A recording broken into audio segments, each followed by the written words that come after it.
Iko apa pinjaman lagi diberi dibetuli ke jimut berkat. Kami ke jimut berkat kalau ada lupa ini nalini. Mak, ngalek penyesal.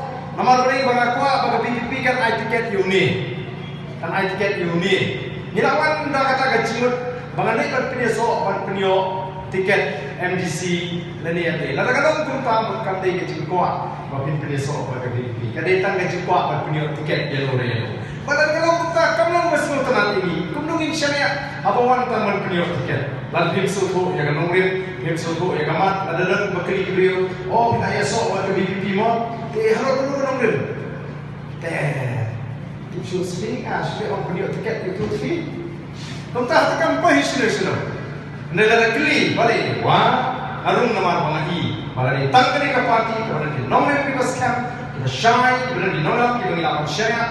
Maka kebangan semua ya, bangan day, banlek, banai, ketika yang ban berkali dekat parti. Dan pun orang bahan dan lain dong doktor gigi kita kuat menehi serat ban penung dekat. Nama ni kuat bahawa birung syarikat parti, hidai banrung dari jik soto.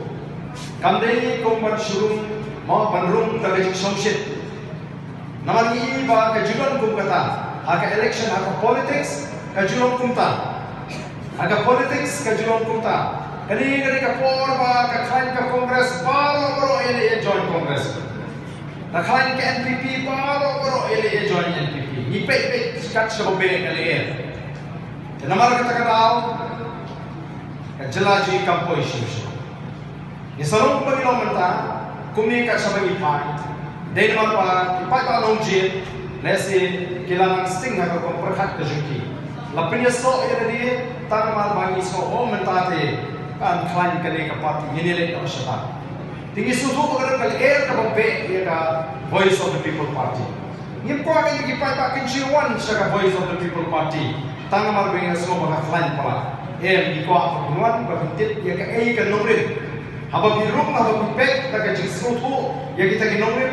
Baka jing syariah ante ke nomrin. Kapelong baka parti kan dak klan sisa. Kalau ayat ini kita orang bagi lakukan penolong dari berpentun yang kita ki jing anggur ke jing. Te bat pengiliyo pan peniat jangan yang kapati. Dari mana kita kata orang hirung sekapati ke jing. Yang kuat berpendrung. Babda lupa yang bakla. Ukelaktin hari ini simnai lah kamu tahu kelak. Uang imtrek pada keren. Ay kita ki BPP di pemihak kelak sebagai kasih. Dan kalau yang kasih kalau kata kata kamu juga sendiri berjaya kawan.